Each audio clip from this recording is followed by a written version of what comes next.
Yeah, good day, everybody. My name is Irimiagha Paul Gibson, the CEO of the BoyChild Support Network. It's a non-governmental organization specifically designed for the protection of the rights of the boy child, his well-being, and his mental development. And the question is, why the boy child? You see, the society is female-centric, and the attention has mainly been on the female gender, forgetting that the boy child that is not properly groomed will become a menace to the society. At the BoyChild Support Network, we are advocating that proper attention should be given to the male gender to safeguard the females, to protect the economy, the environment from all the menace that has been caused by the boy child. Now, what are we going to do differently? We are advocating that all children should be treated equally, both female and male. Don't pay more attention to the female children while neglecting the male children. Now, we are also doing trainings, because if you take a look at our environment, you cannot talk about the boy child without taking cognizance to the environment. Because if the environment suffers, every other human species and animals suffers. Now, why is the boy a problem to the society? If we start early to train these boys on how to trash their wastes, when they grow up, while they are driving, they will not drink water and throw the can on the road, which is an environmental problem. And that is one of the things we are trying to correct in the society. Train the boy child in the way he will grow, so that when he grow up, he will become a full man who takes responsibility for all his actions. Okay, we have a lot of programs lined up for the boy child this year. We are touring schools in River State to educate them the dangers involved in drug abuse, peer pressure, and how to report crime. Now, when I talk about crime, it will shock you that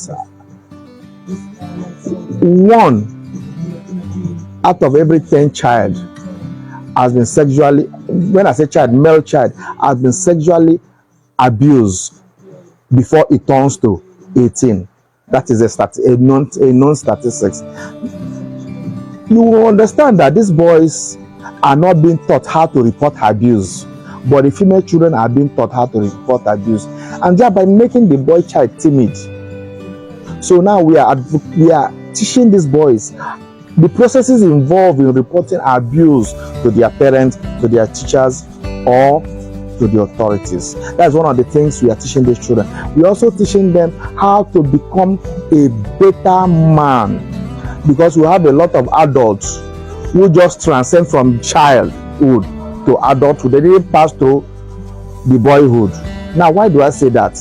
You will remember that at a tender age, the boys have been told or taught how not to cry. They say, be a man, man up, boys don't cry. And that has destroyed a lot of lives. Now, when you teach these children not that boys don't cry, and they grow up with that mentality, how do I say it? They bottle up a lot of emotions, which later in their lives affect them. Now, you will see that a lot of boys are now depressed because they were not taught on good mechanism by which they can release all this stress. But you can see the girl child, she's happy. She does a lot of things and she's okay. But the boy child is not being given the opportunity. So we are teaching the boys that there's nothing wrong if they cries. It doesn't make them feel less of a man. Rather, it makes them more of a man. Because when you are able to express your emotions properly, you are free of stress. You are free of a lot of mental breakdown. We also have the situation where the male child suffers more of abandonment than the girl child. You will be in a house and there are two children. If the boy child falls down and is hot and is shouting, "Mommy, Daddy, I am hot," they don't pay attention to him. They say, "You are a man, grow up." But once the girl falls, all the attention is on the girl. That's an emotional abandonment to the boy child. Take the statistics of the boys that are under the bridge. Have you cared to ask why they are out there? Meanwhile, how many girls have you seen under the bridge? It's very rare to see a girl child under the bridge, but we see a lot of male children under the bridge. And those are one of the things we are agitating for. Pay more attention to these boys as you pay to the girls, so that we'll have a sane society. Because if the society is up and doing, it means we have young men who are taking up responsibility for their action.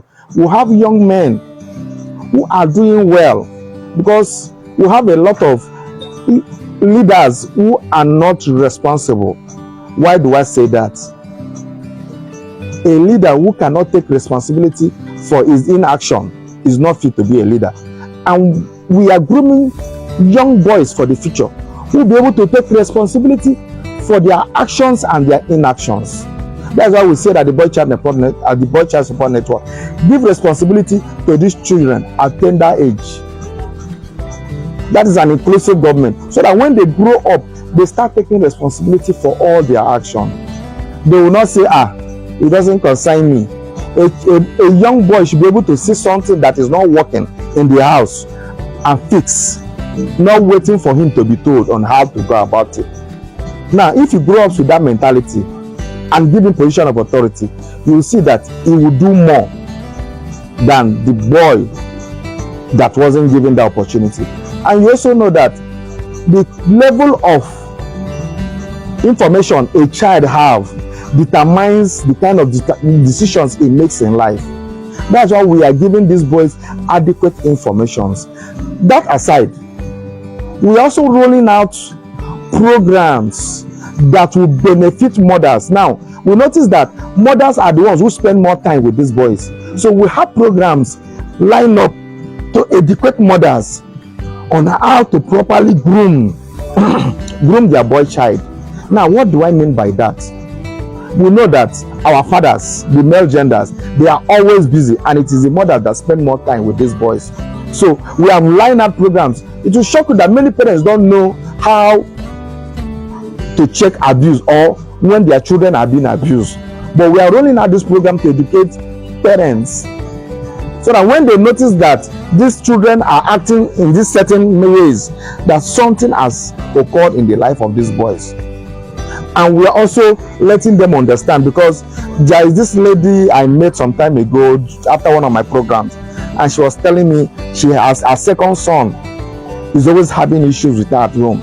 He doesn't listen. He wants to play ball. She doesn't want him to play ball. She wants him to be a doctor. I said, no, there are ways both parties can come to a middle point where the child is benefiting from what you want him to do, and is also having that confidence and satisfaction in what he wants to do. After talking with that mother, and she implements the advice I gave to her, she called me after 3 days and told me that my son is a changed man, and he's doing things that he has never done for a long time. Now, those are the things we are talking about. We are rolling out a lot of plans, a lot of things to sensitize mothers, so that they will know how to handle these children that are too stubborn. And also, we have other set of programs for children that you feel that you can no longer control. We have everything in place to checkmate the excesses of your boy child. It will shock you that if you have one-on-one interaction with these boys, in less than a week, that boy child will turn 360 degrees, because we have professionals that are equipped in the team to handle all cases that relate to the boy child. And we'll be celebrating the International Day for the Boy Child in Borokri, because we are assembling all the boys in one of the prestigious boys' schools in the city of Port Harcourt. And also, we are organizing green event. Now that is environment. We'll be sensitizing the boys on the need not to destroy the environment they live in. And that sensitization will cut across all the LGAs of Rivers State. Because we notice that it is the boy child that is involved in the illegal mining that has destroyed our waterways, that has destroyed our environment. So if we talk to these boys, we know, and we provide alternative means of livelihood to them, they'll be able to leave that trade, the legal trade they are involved in. Is what we introduce to them. We say that at BoyChild Support Network, that a busy mind will not be involved in crime. A busy boy child will think of how to better his life. A busy boy child will not be involved in crime. Now, how do we go about it? We these boys for the future by empowering them with life skills that will sustain them for a long time. I have never seen any boy who has a skilled job that will be involved in crime, because they will always be busy trying to make more money. And that is what we are doing at the BoyChild Support Network, training the boy child with the necessary skills that he will run with in his entire life. And we're also calling on well-meaning individuals. This job is not what one man can do. We need a lot of collaboration. We need a lot of volunteers. We need a lot of private and government partnership to enable us run. Once more, I remember my humble self, Irimiagha Paul Gibson, the CEO of the BoyChild Support Network. We are based here in Port Harcourt.